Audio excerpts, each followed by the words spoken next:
நெல்லையில் மகளை வன்கொடுமை செய்த கூலி தொழிலாளிக்கு மரண தண்டனை விதிக்கப்பட்டிருக்கிறது. விவரங்களோடு செய்தியாளர் திவ்ய சம்பத் இணைகிறார். விவரங்கள்.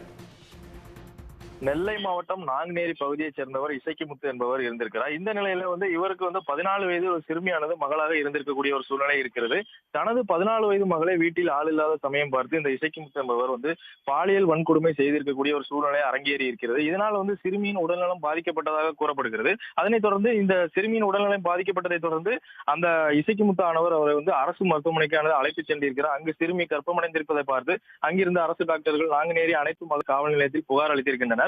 அதன் அடிப்படையில் காவல்துறையினர் வழக்கு பதிவு செய்து விசாரணை நடத்திய நிலையில் இந்த சம்பவத்தை தந்தையே இந்த கொடூர தந்தையே இந்த சம்பவத்தை அரங்கேற்றிருப்பது விசாரணையில் தெரிய வந்தது.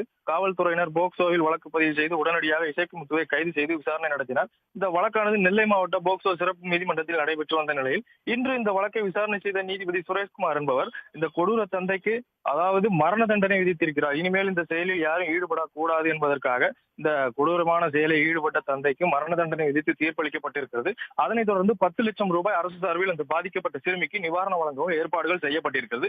இந்த சம்பவம் நெல்லை மாவட்டத்தில் ஒரு பெரும் பரபரப்பை ஏற்படுத்தி இருக்கிறது. விவரங்களுக்கு நன்றி. உடனுக்குடன் செய்திகளை தெரிந்து கொள்ள சன் நியூஸ் பெல் ஐகானை கிளிக் பண்ணுங்க.